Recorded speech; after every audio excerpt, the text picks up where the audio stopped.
ఉన్నది మేమే చెప్పినాం కదా అసెంబ్లీలో ఏమున్నదండి అలా వాడు ఏం చెప్పిండు మొన్న నచ్చిపోయినాడు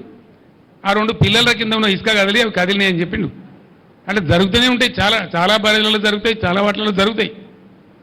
మొన్న కదా గంగానదిలో నిన్నగాక మొన్న పేపర్లో ఫోటో వచ్చినాయి గంగానది మీద బ్రిడ్జ్ కడతామంటే పట్టణం కూలిపోయింది ఆడ నదులలో ఇసుకలో జనరల్గా జరుగుతాయి ఎవడో చిన్న ఇంజనీర్ లోపమో ఒక మెయింటెనెన్స్ లోపమో దానికి ఎంతో ప్రళయం బద్దలైనట్టుగా ఒకటే పని కట్టుకొని ఆడికి యాత్రలు పెట్టి మాత్రలు పెట్టి పెద్ద కథ చేసి ఇంకా ఇప్పుడు కూడా ఆ పిచ్చికాలంలో ఉన్నాయి వాళ్ళు అందులో ఏమైనా ఇంటికి దొరుకుతుందేమో తోక దొరుకుతుందేమో గుట్ట కడతామేమో అనే ఉద్దేశంతో ఓ పిచ్చి విఫల ప్రయత్నంలో ఉన్నారు తప్ప రైతాంగాన్ని ఆదుకోవాలి మంచినీళ్ళకి బాధ వస్తుంది రైతులను కాపాడాలనే ఆలోచన చేయలే వృధాగా పారే నీళ్లను ఒక చిల్లర కుట్ర మనసులో పెట్టుకొని వదిలిపెట్టింది కాబట్టి పోయింది ఇప్పుడు కూడా పొద్దున నేను మగ్దుంపూర్లో మాట్లాడినా ఈ దద్దనలకు చేత కాకపోతే 50,000 మంది రైతులు నెంబడేసుకొని వీళ్ళని పండబెట్టి తొక్కుకుంటూ పోయి మేడిగడ్డ కాడ కుర్చేసుకొని కూర్చొని నేను నింపుతా మళ్ళీ ఇవన్నీ రంది పడకుండా అని చెప్పిన నేను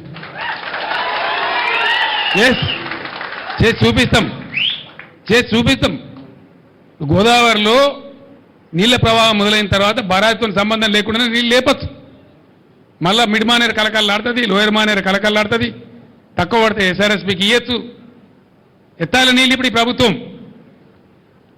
ఇది దీని పేరు చెప్పి దాని పేరు చెప్పి ప్రజల నోట్లో మట్టి కొడతామంటే ఇక చూస్తూ కూర్చోం మనం కొత్తగా ఎలక్షన్ తర్వాత కాబట్టి కూర్చున్నాం